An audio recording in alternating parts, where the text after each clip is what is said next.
Hello and welcome to round 2 of the Clay Championship on MotoGP 19.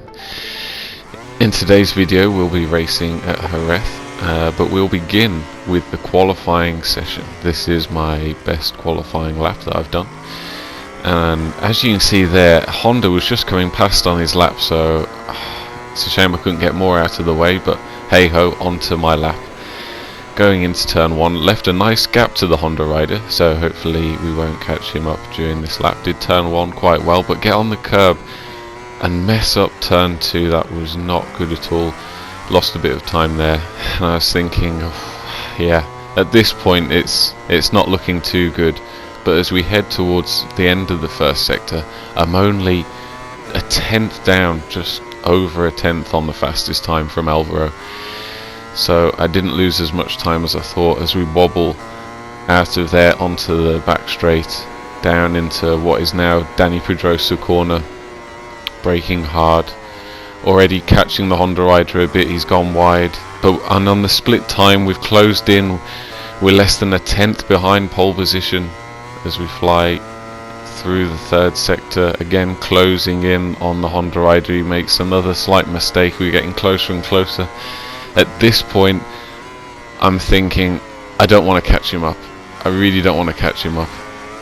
And we hit the third split. We're even closer to the pole position time. This is it, we're right on the money here, but I didn't want to catch him through here, so I took it just a bit steady. Didn't get my line right through that final right-hander either. As we head into the final corner, really closing in now. I was hoping to get a bit of slipstream, try to move over to the left hand side to get some, but unfortunately it wasn't enough. We are just over 2 tenths behind Alvaro and Carlos, who are very, very close indeed. But a front row start is the place to be as we head over to the race highlights. Now, if you watched last week's race, the start didn't go too well. So I was hoping to put it into gear this time. Luckily, yeah, first gear. It's all looking good. As the lights go out, we get a decent start. At this point I'm thinking, if I can lead the race, I'm going to be onto a winner. So I go up the inside, push Carlos just a bit wide there, but then lose out on the exit, and the whole field comes piling through. Diddygon's crashed there, and I'm back down to 5th position. It's not too bad, but then Nacho comes through here on turn 4, slides up, and I'm down to 6th. But it's not as bad as last time. It's looking good, but then up ahead, Alvaro even makes a mistake, and I collect his crashing bike along with Nacho, another unlucky rider there, and unfortunately we're back down to 12th position. So not much better than last week at all, after high hopes of getting a better start this time. But never mind, there's not much you can do about things like that. But we skip forward here, and the Ducati rider has a crash, and that is good for us because we get to move up another position into 11th now. Again, not where we want to be, but it is what it is, as Carlos has a crash, which is good for our championship hopes. And Diddygon there just gets a little bit caught up on the exit, and I managed to get through up into 10th position, making up a few places, but it's not looking good at all. It's going to be a real tricky one to catch up at this track after losing so much time from the start. Skip forward again here, and I think Wacky Sport goes a bit wide. Not sure what happens, but again we make up another position, which is exactly what we want. Really close to MX Victor on the Ducati here, looking for a move up into turn 5, but he turns in really early and we have a bit of contact, but luckily I just about squeezed through up into 8th position, making up a few positions, but again really tricky to overtake and indeed catch up after that crash on lap 1. but a bit later on here, and Alvaro crashes again. It's not looking good for him. That's his second crash, and now he's fallen behind us, and indeed behind MX Victor. It's not looking good at all for Alvaro and his championship hopes, but you never know, anything can happen in these races. He's still not out of it at all. But looking ahead, Carlos, an aggressive move there on Ethan Cuesta on the Honda even. Lucky for both of them to stay on the bike, really. That was quite something, because Fox just clips the grass, gets a bit wide, and it's all heating up here. We've got 4 riders quite close together. I was thinking at this point, this is quite good. I can see 4th position. I'm pretty close. A bit of contact there. I'm right on the back of Ethan, really close through these final fast right-handers. But just go onto the curb there, and I lost a bit of traction following so closely, and that was enough to send me flying off the bike, and unfortunately back down into 10th position, and now 11th position as Didigon gets his way through. But desperately I'm trying to get back through, really close, go for a move on Didigon, right up the inside, super close, but there's no room. I'm really lucky to stay on the bike. Oh, Didigon doesn't like that and gives me a little love tap there as we managed to get our way through back into 10th position. Really at this point just trying to get anything we can. It's not gone well at all as we sit behind the Honda rider. Go a bit wide here, which will give us a good exit down into Dani Pedrosa corner. Tuck into that slipstream. Can we do it? We're closing. Go for a move up the inside. Bit later on the brakes. Squeeze it up. Just managed to get through the inside, but Ethan does a great cutback. Manages to get back through, but we've got a better exit actually, and side by side go into this turn. But again, a bit of contact there. The other rider turns in just a bit too early, and luckily we both stay on the bike as we head through the final sector here. A bit wide from Ethan, all over the back of him here. It's just losing time again and again. As we go through more corners, he makes a slight mistake. We go up the inside, but it's an awkward place to go up the inside, and he gets us back. Another great move, looking for the move here, but it's not on. Back out of it, go a bit onto the green, looking for our next opportunity as he goes defensive into the final turn. Really close on the back of him here. Can I get past?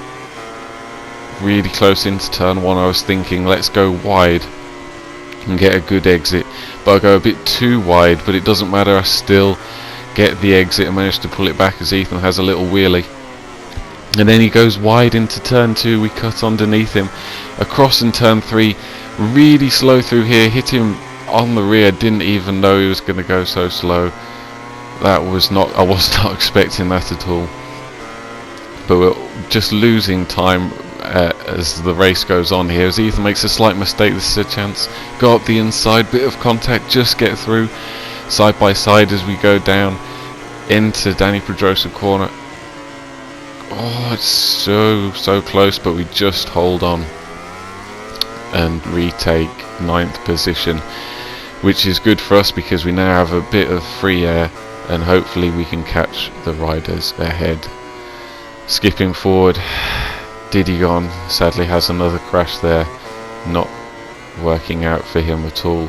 Just trying to put in some clean laps now with some clear air, but it looks like there's a bit of a gap to the rest of the field, so it's going to be a tricky one to catch up. But yeah, that's what happens when you have 2 crashes. But hopefully in the next rounds I'm a bit more fortunate with the race starts. It would be nice if I didn't find myself in last position off the start. Indeed.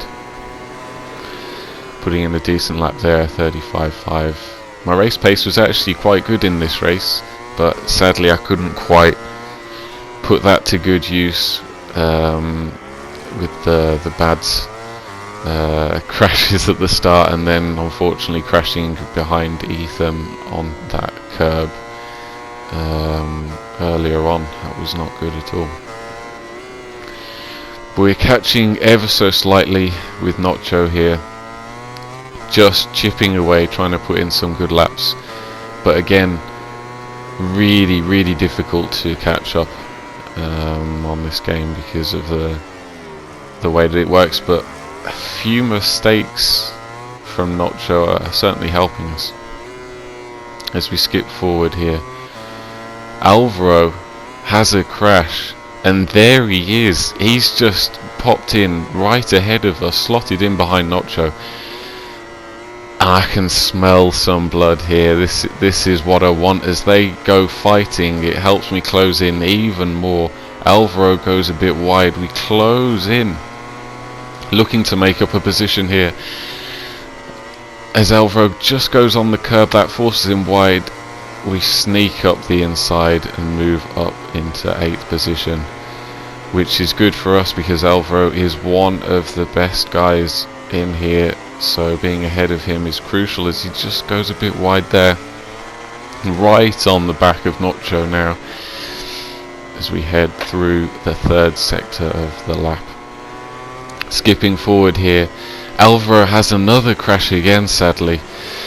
It's really not been a good one for him, and at this point on the final lap I was thinking, can I overtake Nacho? And indeed, the Ducati rider ahead as we squeeze up the inside at the first turn, desperate trying to get that move done so I can catch the Ducati guy, but Nacho comes back up the inside with a great move, defending really well, does a great clean line there.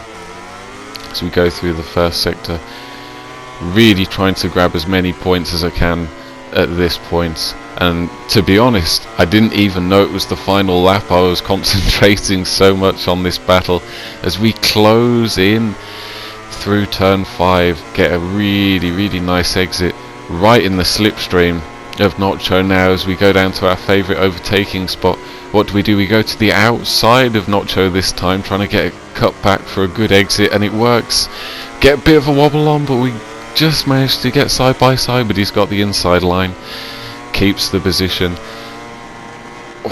Right on the limit of the curb there. Running out of overtaking opportunities here as we come through the final corners of the last lap, right behind Nacho. Can I manage to get one more point for the championship as he goes over the curb? It's not a good exit from him, and we're side by side through the final fast rights and into here. He just doesn't lean over quite as much, and I think I've got the run on him right up on the inside. Can I do it into Jorge Lorenzo corner up the inside? And I've taken the position as we come across the line in 7th place. Not a good result for us, but a fantastic win for Suizo. And his Suzuki teammate gets 2nd place as well. A great ride from Fox in 4th, my teammate. But overall, here are the standings, and Suizo, with that win, goes into the lead of the championship, closely followed by Carlos, and again really close up to 8th place on the championship. It could be anyone's championship. But I hope you enjoyed this video, and I'll see you again next time. Thanks for watching.